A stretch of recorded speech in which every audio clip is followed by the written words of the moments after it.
7510 का work station का laptop है। इसमें आइए 64 GB हाई पावर का और 32 GB ग्राफिक कार्ड देखते हैं इंस्टॉल करके। तो 32 GB का हमने ग्राफिक कार्ड इंस्टॉल कर दिया है। अभी फ़िलहाल इसमें 8 GB रैम लगा है, तो हम इसमें 64 GB रैम लगाएंगे। देखिए यहाँ पे DDR4 की 8 GB की रैम यहाँ पे लगी हुई है। तो चलिए इसको बदलते हैं, हाथ के हाथ अपग्रेड करते हैं। तो यहाँ पे 16 GB की हमने रैम लगाया है, एक 16 GB दो, ओके। और ऑलरेडी हम पीछे लगा दिए हैं और 16 इधर आप देखेंगे तो यहाँ पे हमने 16 GB की रैम लगा दी। चलिए ऑन करके देखते हैं इसकी प्रॉपर्टीज़ कि 16 GB ये क्या सपोर्ट करता है कि नहीं, और क्या कितना ग्राफिक कार्ड है, क्या इसकी स्पीड है। तो चलिए एक बार ऑन कर लेते हैं इसको। ऑन कर लिया, लैपटॉप ऑन हो चुका है। थोड़ा समय में डिस्प्ले भी आने वाला है। देखिए डिस्प्ले आ चुका है, वीडियो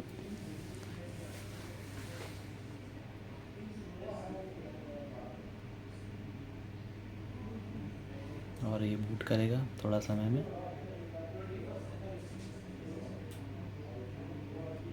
कैलिब्रेट कर रहा है या बूट कर गया।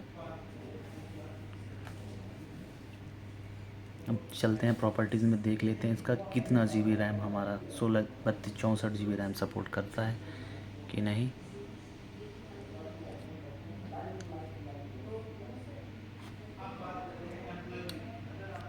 तो चलिए इसके प्रॉपर्टीज़ में जाते हैं। ये रहा कंप्यूटर दिस PC प्रॉपर्टीज़ में देखते हैं पहले रैम कितनी है, उसके बाद से हमारा GPU कितना है। देखिए 64 GB रैम, ओके। ये देखिए 64 GB RAM, look this, okay. 64 GB RAM.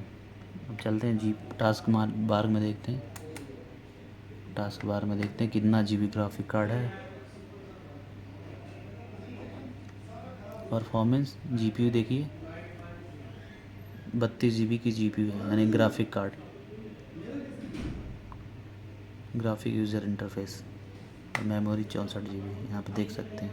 1 GB available है, ओके। यहाँ पे 64 GB दिख रहा है, ओके।